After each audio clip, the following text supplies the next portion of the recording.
In the summer of 24, a retired teacher in Ormond Beach, Florida, opened a letter from her condo association. The number on it was $104,000. Her monthly HOA fee, until that point, had been under $600. She wasn't behind on payments. She hadn't done anything wrong. She just owned a unit in a building that turned 30 years old at the worst possible moment in Florida history. Her name is Janet Stone. She'd built her retirement around a fixed income and a predictable HOA fee.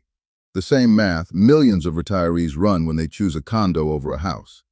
Down the hall, a snowbird named Parks Huffstetler had bought his unit in late 21, budgeting for exactly the quiet, low-maintenance retirement Florida condos are sold on. Neither of them saw what was coming.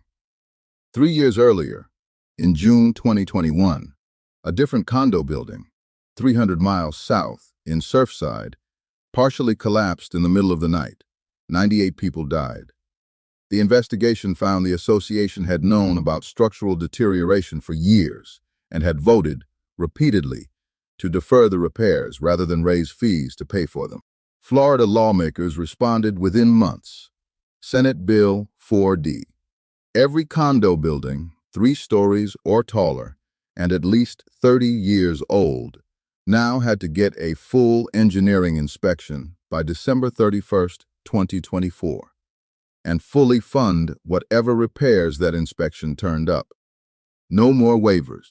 Therefore, when Surfside Club South's inspection came back, the association didn't have years to plan a fix.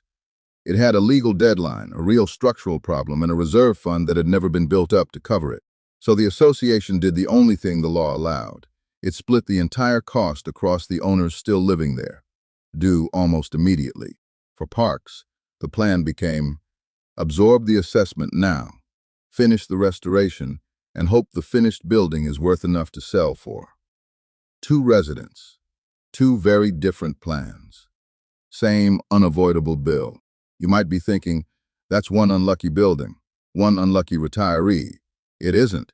SB 4D applies to roughly 2/3 of the condo buildings in Florida. And Janet and Parks' story wasn't the end of this. It was the opening chapter.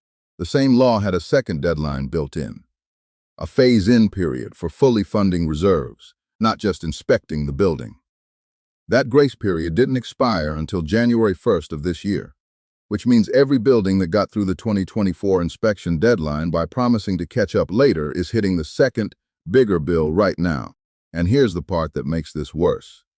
For anyone who assumes they can just sell and let the next owner deal with it, because that exit is closing too. Once a special assessment is filed against a unit, most conventional mortgage lenders won't finance a purchase on it.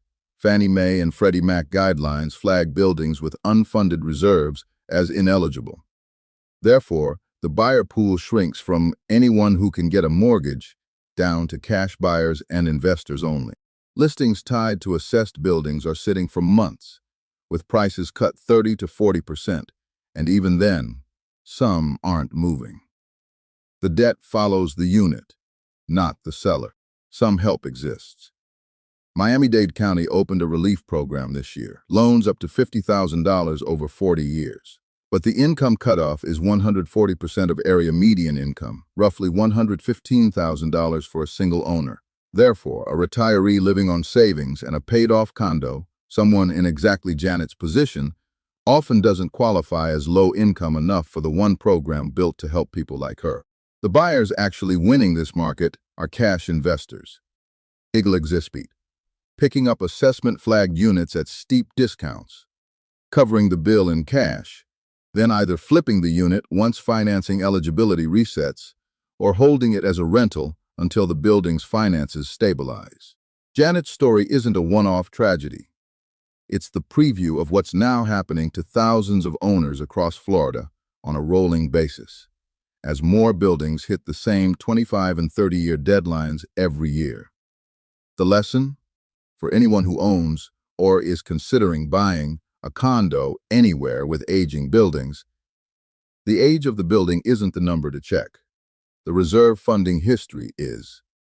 A newer building with a fully funded reserve is safer than an older one that's been underfunded the whole time, and by the time the letter arrives, it's too late to ask the question.